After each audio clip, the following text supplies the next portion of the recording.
कृष्ण से ज्यादा गैर भरोसे योग्य व्यक्ति पाओगे कहीं? किसी बात का पक्का नहीं, छोटे बच्चे जैसा व्यवहार है। कसम खा ली थी कि शस्त्र ना उठाऊंगा, फिर उठा लिए। कसमों का कोई हिसाब रखे?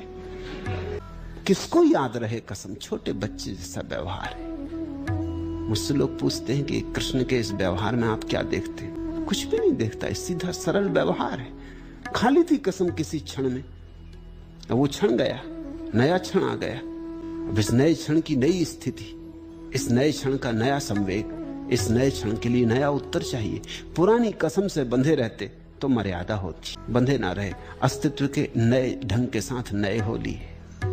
तुमने कृष्ण का एक नाम सुना, रणछोड़ दास जी, भगोड़ा दास जी। भाग खड़े हुए, किसी मौके पर देखा कि भागने में ही सार है, तो फिर ऐसा नहीं कि जिद की तरह अड़े रहेंगे कि चाहे जान रहे कि जाए, झंडा ऊंचा रहे हमारा। भाग गए कि देखा कि परिस्थिति भागने की है, तो इसमें अकड़ ना रखी। उनके भक्तों ने भी खूब नाम बना लिया, रणछोड़ दास जी।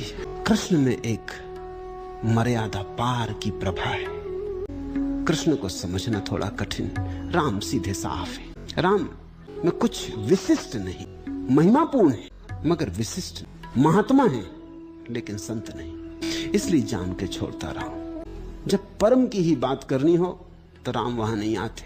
और इसी की सूचना हिंदुओं ने भी दी। उन्होंने भी राम को अंशावतार कहा, पूर्णावतार कहने की हिम्मत नहीं की क्योंकि बात गलत हो जाएगी। कृष्ण को पूर्णावतार कहा कि ये पूरा पूरा परमात्मा। पूरा पूरा परमात्मा का अर्थ हुआ अब मर्यादा भी नहीं। मर्यादा भी आदमी की होती, सीमा आदमी की होती। तो ठीक है, राम के लिए मर्यादा पुरुषोत्तम नाम, कि पुरुषों में उत्तम मर्यादा वाले, सबसे बड़ी मर्यादा वाले, लकीर के बिल्कुल फकीर है। और जिसको कृष्ण के पीछे चलना हो उसको सारी धारणाओं से मुक्त हो जाना जरूरी। धारणा शून्य होकर ही तुम आह्लाद से भर सकोगे, और तब तुम देखोगे कि जो हो रहा है ठीक है। बुरा भी ठीक है अपनी जगह, वो भी चाहिए। उसके बिना भी जीवन विरस हो जाए, उसके बिना भी जीवन नहीं हो सकेगा।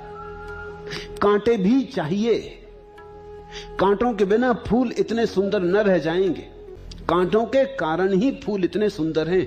फूल ही फूल होंगे तो बेस्वाद हो जाएंगे। कुरूपता भी चाहिए तो ही सौंदर्य में कुछ अर्थ है। संसार भी चाहिए तो ही मोक्ष में कुछ रस है, अन्यथा कोई रस न रह जाएगा अगर मोक्ष ही मोक्ष हो। जीवन में जो संगीत है वो विपरीत स्वरों के बीच सामंजस्य से है।